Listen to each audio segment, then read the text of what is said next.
Yeah, so if it was just paint, you would be throwing placards for 1263 on.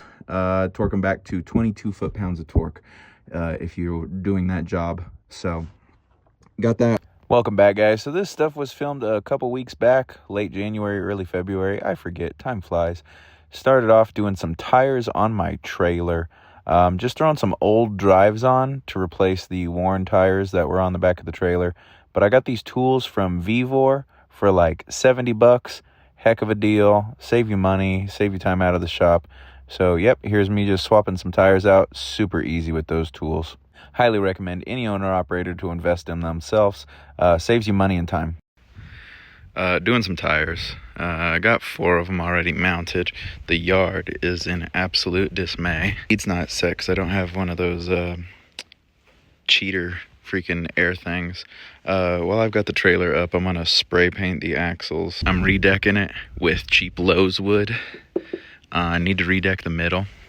Throw a little quick polish on the outside rims, but I ran out of polish on the first 4. But just throwing some old drives off the truck. Everything's dismounted there. So anyway, I gotta get to it. I had to put a little patchwork there. But yeah, we'll be taking care of this this weekend. So that bead seeder came in. You fill it up with air from another compressor, blast it in there, it sets the bead, and then hurry up before the bead falls off and get some air going into that tire. So thank you to my beautiful camera woman here. That bead seeder arrived a day later, and in that time I was able to paint the axles underneath the trailer and the landing gear. And then you just clip on an air hose and fill them up. So what you are looking at is the center decking all stripped up. Pulling up all bunch of old wood like that. Used a plethora of tools. You got the big crowbar, little battery suck, impact drill, everything. The big crowbar was the biggest help, but it's a lot of these star bits. Broke a couple T40s. But yeah, there's the old wood. It was this trailer's in 05, so that wood is all original. I've redone the nail strips on the side, but yeah, it was time to do the middle. So now we get to grind out all these that are still stuck up with a cutting wheel. It's been heck. So the next morning I woke up to 8 inches of snow on that trailer. There in Colorado, we were getting hit with cold weather and a storm. It was like 8 degrees. So we hopped in Abby's truck, grabbed a load out of Aurora, and headed towards Toledo, Ohio. We were able to stop off and see our friends Bethany and Chandler in Nebraska, which was nice. It's very bright outside. Photographer said face the sun, and yes, it was very bright outside. So said goodbye to our friends, got on down the road to our deliveries, but along the way I had a leaking wheel seal, so we got that taken care of here at the Petro in Perrysburg, Ohio. Had some breakfast, then hit our deliveries in Toledo. Waiting here at the furniture row to get unloaded. And then we're gonna run it along and up, and then we're gonna make watching some trucking together. Good times don't last long in trucking, so on our way from Toledo, when we were empty, down to Cincinnati to grab a load, we had the truck shut down on us. Got towed into Stoops Freightliner in Lima, Ohio. Had to get a hotel room, so we took advantage of that, went and had some drinks and food. Here's the hotel with the biggest lawn chair in Lima. Some delicious food at Chili's. Kona was happy to be back in the truck, though. We got fixed up the next day, and we're out of there. Grabbed the load from Cincinnati down to Dothan. Here's the truck bobtail. Then grabbed paint out of Memphis and headed up towards Reno. This is a TA in Atkins, Arkansas, that they recently paved the parking lot. And this pisses me off, just seeing guys dumping piss or whatever it is out their window. AG Transport here just making us look bad. Guys, walk it over to the dirt and pour it in the dirt. Come on now. So both trucks are back at the house, but even though we spend every day with them, it's like they've been needing attention. So my truck recently got a new radiator. Let me show you what was leaking and why I got an entire new radiator. So underneath here, how you drain the coolant out is that little black spout sticking out. Now it's like a inch plug. Actually, it looks like they changed it as a square bit now. But anyway, you have to spin that out and the coolant starts coming out of there. Dumb design, in my personal opinion, plastic on plastic. In the cold, I think it started expanding and cracked, and it was leaking a little. And so anyway, Couldn't just swap a new plug in there. Tried that. Got a new radiator, so that was sweet. So this whole girl took quite a bit of me monies. Not to mention, we are still in the process of redecking the flatbed. I'm on the center strip right now. It snowed the other week. The morning I woke up and was going to start working on it, because I have all the wood for it sitting over yonder. Woke up and there was 8 inches of snow on the trailer. So let's get to why this one took our money this week too. Since I woke up and there was 8 inches of snow on the trailer, couldn't redeck it. My truck was in the shop getting a radiator. Didn't know how long that was going to be. Abby and I took this truck, her truck. We did a run out from Aurora, Colorado to like Toledo, Ohio. The day before, driver's side wheel seal started leaking. Not too bad. It's got disc brakes. We had to replace the pads and the wheel seal. I didn't do that. The Petro did. Gosh, the sun is killing right now. Sorry. So got a wheel seal done. And then after we unloaded, we were going from Toledo, Ohio down to Cincinnati to reload, and the truck started throwing check engine light, stop engine light. Those symptoms were pretty weird. We heard a clunk from behind or underneath the truck. Then about 20 seconds later, our def gauge was down at 0. It was throwing stop engine and check engine lights. So we hit the little engine override button, limped our way to a truck stop, and so we had all the stop engine and check engine lights going off, no def gauge, pulled into a truck stop. I told Abby, hey, keep it running, keep doing the override. So then check the whole truck, crawl underneath it, take the panel off the driver's side. Couldn't find anything. Figured maybe like something bonked a cable or wire loose. No dice. So we rolled down. It was on a Sunday, unfortunately. First time I've ever had to cancel a load on anyone. Canceled that load. Got to a truck stop, shut it down, do some more looking, couldn't find anything wrong with it.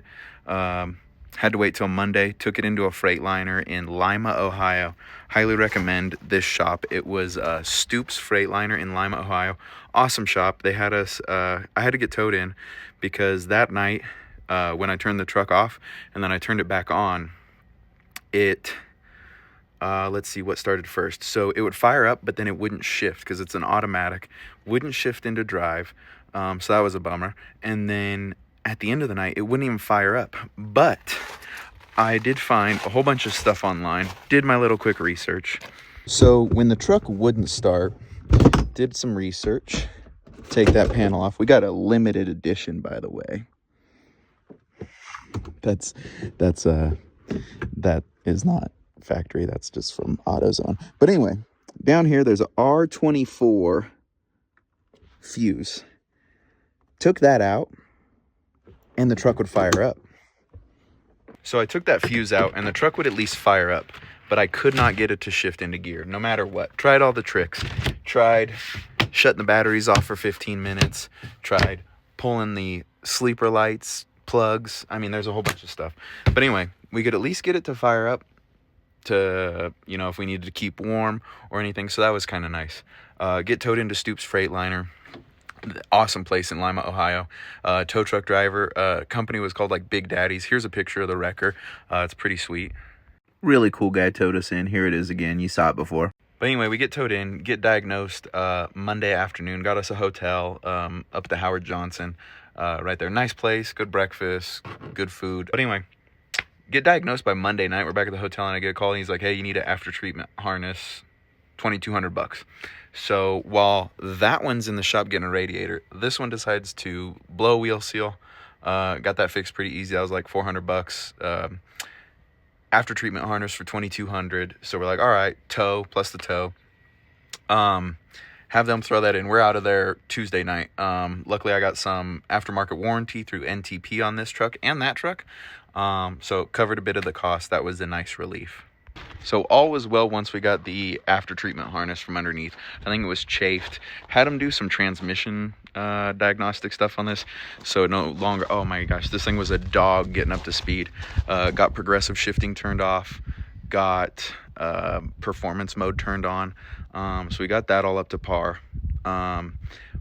Made it recovered that load. Had to cancel, but he had a whole bunch. So got a load from Cincinnati down to Dothan, Alabama. Drop and hook, one of these trailers down there, dry van trailer. Bounce up to Memphis, grab a load of paint, which is in the trailer right now, and that's going to Reno. But while we had the truck here at the shop, at the house, excuse me. So Abby's truck has a bit of leaks. We're taking care of them one at a time. First, we got the oil pan gasket replaced by a shop. But down in here, looking at the turbo here, let me see if I could zoom in. Oh, come on, focus. There it is. So I went ahead and replaced that little gasket, even though it wasn't necessary. That wasn't leaking. But the return, let me see if I could sneak that in there. Back out, Terry. All right. See where that tube returns? This bad boy was leaking like crazy. So you have to remove that bolt. That's a 13. There's an O-ring inside the block, so you put the O-ring in, push this tube in. But to remove this tube, even though it looks like it flexes, you do have to unbolt it from the bottom of the turbo. So at the same time we were doing that O-ring, we were replacing that seal. To access that, you do have to remove the heat shield, but everything else can stay. Just kind of move the wire out of the way. All of those are 13 millimeter bolts. Torque them back to 22 foot-pounds of torque if you're doing that job. So got that little oil leak handled there. Side note, the truck does have a new AC compressor when we bought it, so that was kind of nice. The starter also looked kind of clean. But anyway, we were also taking care of some coolant leaks. One thing I like to do is always throw an extra hose clamp. So that way, if anything, like if this hose clamp busts while you're on the road, you aren't searching or freaking out looking for another hose clamp. So there's every hose I put on, I throw an extra one on there. But we got a new upper radiator hose that goes to your thermostat housing, because this was leaking here. You could see it like spraying up and putting some dry coolant up there. So that was a quick and easy. Also replaced it. So it comes out of the bottom of the radiator. Threw an extra clamp on there like I do. Goes up to this metal tube. And this tube comes up and then leads to your water pump, right? So I replaced that elbow down at the bottom because I cut it to heck. This one was leaking. It wasn't leaking here, but it was leaking here. So we went ahead and replaced all three of the major cooling hoses. They threw an extra hose clamp on there in case you hit dire straits and something happens with a clamp. But now we got the cooling system, hopefully all taken care of as far as leaks. That little oil leak over there. Oil pan gasket is still kind of dripping. I think the shop that I had do the oil pan gasket may have had a new mechanic on that who was learning, let's say. So that's kind of annoying. We'll get that checked out, see if that is still leaking. Sorry, the sun is just in full effect. So we'll see if that's leaking still. But anyway, Abby's about to take the truck up to Reno for the weekend. At least got an oil leak and coolant leak secured. That is back from the shop with a new radiator. Time to redeck the trailer, and that's where we're at. So got a load of Sherwin-Williams paint. Those up there are some sort of latex. So normally if you had all paint, you'd be throwing placards with a 4-digit number on them. I forget what it would be. Let's just say like 1226 or whatever. But because it's not full in bulk. Yeah, so if it was just paint, you'd be throwing placards for 1263 on. But since we have 16 pails of paint-related items, latex, it throws it just to a flammable 3 placard. This paint smells getting kind of heavy, making me woozy. Guess our dog got out somehow. She's either playing with a rock or a carrot. Come on. Come here. Come here. All right, stay there and just play around like you do. Oh, good girl. See, she listens really well. So all this paint smells got me kind of feeling funny, so we're going to get out of here. You feeling all right? Maybe. So here's some of the old decking. Anyway, we got some old tires that needed to be replaced. Got some old drives on there. Dog still playing in the dirt with turd or rocks, who knows. As Abby takes off to head out to Reno. Leaves me with the hard work of redecking this thing. So, all right, 1 piece down, 3 to go. Drilled the hole through the bolt, got it on the backside with a nut, leveled it so it's smooth in there. All right, let's climb up here. Hoo-yeah! A lot of balancing. Hoo-yeah! All right, so we got the last, I don't know, probably 18 feet to do. Sun has gone down, moon has come up, but we got 3 20-foot sections in.